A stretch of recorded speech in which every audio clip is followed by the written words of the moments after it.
Halo anak-anak, Assalamualaikum warahmatullahi wabarakatuh. Selamat datang di mata pelajaran sejarah peminatan.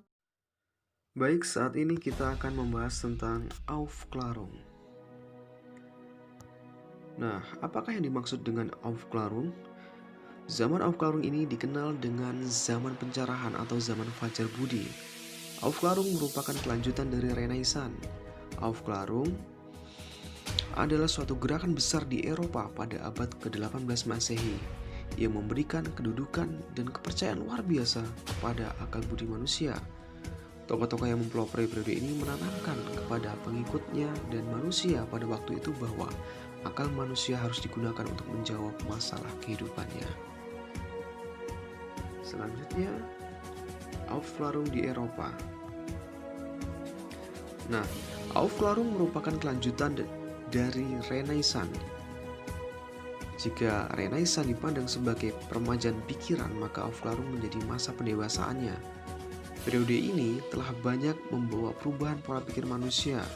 Manusia mulai menggunakan akalnya untuk meneliti secara kritis segala sesuatu dalam kehidupan, termasuk dalam kehidupan bernegara. Nah, masa inilah yang kemudian membuat para tokoh yang kemudian terkenal sebagai pelopor sebuah aliran untuk mulai menyuarakan pendapatnya. Pendapat ini dapat berupa celaan dan kritik tajam terhadap kinerja pemerintah yang otoriter dan diktator terhadap rakyatnya.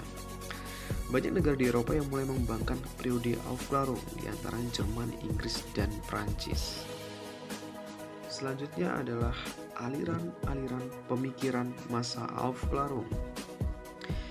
Yang pertama yaitu rasionalisme. Secara umum, rasionalisme merupakan pendekatan filosofis yang menekankan akal budi atau rasio sebagai sumber utama pengetahuan. Hampir semua ahli yang muncul pada zaman ini merupakan ahli matematika seperti Descartes, Spinoza, dan Leibniz. Nah, mereka mencoba menyusun suatu sistem filsafat berdasarkan rasionalisme, yaitu akal. Lalu selanjutnya adalah empirisme. Doktrin empirisme adalah lawan dari rasionalisme yang menganggap bahwa sumber pengetahuan harus dicari dalam pengalaman. Tokoh empirisme pada umumnya memberikan tekanan lebih besar pada pengalaman dibanding dengan filsuf-filsuf lain.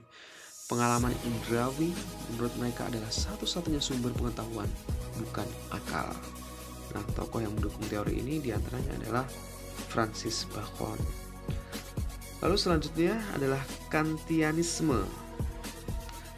Tokoh yang terkenal dalam aliran ini adalah Immanuel Kant. Ia adalah salah seorang kritikus dan pemikiran besar di Barat. Dia dengan gigih berupaya mendamaikan pertentangan yang terjadi antara rasionalisme dengan empirisme. Kant juga mencoba merumuskan kebenaran ilmu pengetahuan melalui dua paham yang bertentangan, yakni rasionalisme dan empirisme.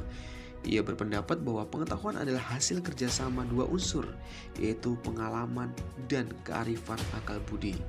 Pengalaman indrawi adalah unsur yang datang kemudian, sedangkan akal budi merupakan unsur yang datang terlebih dahulu. Lalu selanjutnya adalah idealisme. Idealisme secara umum berhubungan dengan rasionalisme. Ini adalah mazhab epistemologi yang mengajarkan bahwa pengetahuan deduktif dapat diperoleh manusia dengan akalnya. Lawan rasionalisme dalam epistemologi ialah empirisme yang mengatakan bahwa pengetahuan bukan dari akal, melainkan melalui pengalaman empiris. Aliran ini diwakili oleh beberapa tokoh, yaitu G.G. Fitz, F.W.S. Schelling, dan F. Hegel. Lalu selanjutnya adalah positivisme. Ini sangat menarik. Pada dasarnya positivisme bukanlah suatu aliran yang berdiri sendiri. Ia hanya menyempurnakan empirisme dan rasionalisme yang bekerja sama. Artinya ia menyempurnakan metode ilmiah dengan memasukkan eksperimen dan ukuran-ukurannya. Jadi pada dasarnya positivisme itu sama dengan empirisme. Dan rasionalisme hanya bedanya empirisme menerima pengalaman batiniah, sedangkan positivisme membatasi pada pengalaman objektif saja. Nah, aliran positivisme ini dipelopori oleh Auguste Comte. Selanjutnya ada pragmatisme. Pragmatisme adalah aliran pemikiran yang memandang bahwa benar tidaknya suatu ucapan, dalil, atau teori semata-mata bergantung kepada manfaatnya dalam kehidupan. Salah satu tokoh yang terkenal dalam aliran ini adalah William James. Ia mengatakan di dalam bukunya The Meaning of Truth bahwa tidak ada kebenaran yang mutlak, berlaku umum, dan yang berdiri lepas dari akal. Sebab pengalaman kita berjalan terus dan segala yang kita anggap benar dalam perkembangan pengalaman itu senantiasa berubah. Karena di dalam praktik apa yang kita anggap benar dapat dikoreksi oleh pengalaman berikutnya. Nah, aliran selanjutnya adalah fenomenologi. Jadi, fenomenologi adalah sebuah studi dalam bidang filsafat yang mempelajari manusia sebagai sebuah fenomena. Ilmu fenomenologi dalam filsafat bisa dihubungkan dengan ilmu hermeneutik, yang itu ilmu yang mempelajari arti daripada fenomena ini. Ahli fenomenologis yang pertama adalah Edmund Husserl, yang memulai karir filsafat dengan satu buku tentang dasar-dasar ilmu hitung. Lalu yang terakhir adalah eksistensialisme. Eksistensialisme ini merupakan aliran filsafat yang memandang berbagai gejala dengan berdasar pada eksistensi. Artinya, bagaimana manusia bereksistensi dalam dunia, pusat perhatiannya adalah situasi manusia.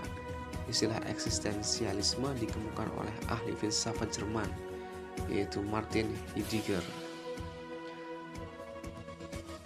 Lalu yang terakhir adalah seperti apa pengaruh Aufklärung bagi Indonesia dan dunia? Nah, pengaruh Aufklärung sangat dirasakan pada perkembangan teknologi, dan perkembangan teknologi ini sangat bermanfaat bagi negara-negara di dunia untuk menunjang kegiatan sehari-hari dan pemikiran dalam abad modern. Masa ini melahirkan beberapa tokoh dan ahli-ahli yang berperan dalam perkembangan ilmu pengetahuan seperti Descartes, John Locke, Immanuel Kant, dan sebagainya. Selain itu, masa Aufklärung juga menghasilkan beberapa filsafat penting yang masih diadopsi sampai saat ini dalam berbagai ilmu pengetahuan. Nah, demikian materi tentang Aufklärung. Semoga bermanfaat. Apabila ada pertanyaan bisa kalian sampaikan di komentar. Lalu selanjutnya bisa melalui line group. Terima kasih. Semoga kalian sehat selalu dan salam jas merah. Jangan sekali-kali meninggalkan sejarah. Terima kasih. Billahi taufiq wal hidayah. Wassalamualaikum warahmatullahi wabarakatuh.